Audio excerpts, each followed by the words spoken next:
धार्मिक ग्रंथ है, ये कहाँ से मैन्युफैक्चर हुआ है? जस्ट टेल मी कहाँ से मैन्युफैक्चर हुआ है?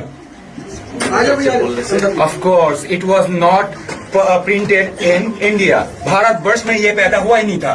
विदेशी क्रिश्चियन लोगों का, विदेशी भाषाओं का बाइबल हमारे इंडिया में चलेगा नहीं। Jesus Christ is not hours. Jesus Christ is not hours. हमारा कौन है? राम भगवान।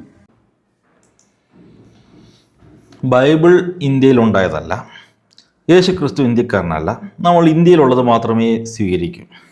അങ്ങനെയാണെങ്കിൽ ഇവന്മാർ ഫോറിൻ പ്രൊഡക്ട്സ് ഒന്നും വാങ്ങിക്കത്തും ഉപയോഗിക്കത്തില്ലായിരിക്കുമല്ലേ. അത് പോട്ടെ. ഭാരതത്തെ മാത്രമല്ല സകല ലോകത്തെയും സകല ചരാചരങ്ങളെയും സൃഷ്ടിച്ചവനെ യേശുവിനെയാണ് ഞങ്ങൾ ആരാധിക്കുന്നത്. ഇന്ത്യയിൽ സൃഷ്ടിക്കപ്പെട്ട ഒരു സൃഷ്ടിയെയാണ് നിങ്ങൾ ആരാധിക്കുന്നത്. നിങ്ങൾ സൃഷ്ടിയെ ആരാധിക്കുമ്പോൾ ഞങ്ങൾ സൃഷ്ടാവിനെ ആരാധിക്കും. ഞങ്ങൾ ആരാധിക്കുന്നത് സകലത്തിൻ്റെയും സൃഷ്ടാവിനെയാണ്. നിങ്ങൾ ഭാരതത്തിൽ സൃഷ്ടിക്കപ്പെട്ടതിനെ ആരാധിക്കുമ്പോൾ ഞങ്ങൾ ഭാരതത്തെ തന്നെ സൃഷ്ടിച്ചവനെയാണ് ആരാധിക്കുന്നത്. ഫുൾ വീഡിയോ എൻ്റെ തിയോലോജിക് യൂട്യൂബ് ചാനലിൽ കാണാവുന്നതാണ്. ഇവിടെ നമ്മൾ ക്രൈസ്തവ വിശ്വാസങ്ങൾക്കെതിരെ ഉയരുന്ന ചോദ്യങ്ങൾക്ക് യുക്തിസഹമായി മറുപടി നൽകുന്നതിനോടൊപ്പം നുണക്കഥകളെ പൊളിച്ചെടുക്കുകയും ചെയ്യുന്നതാണ്. എൻ്റെ ഈ ദൗത്യത്തിൽ നിങ്ങൾക്കും പങ്കാളികളാകാം. അതിനായി വീഡിയോ ലൈക്ക് ചെയ്തും കമൻറ്റ് ചെയ്തും പരമാവധി ആളുകളിലേക്ക് ഷെയർ ചെയ്തും സപ്പോർട്ട് ചെയ്യുക.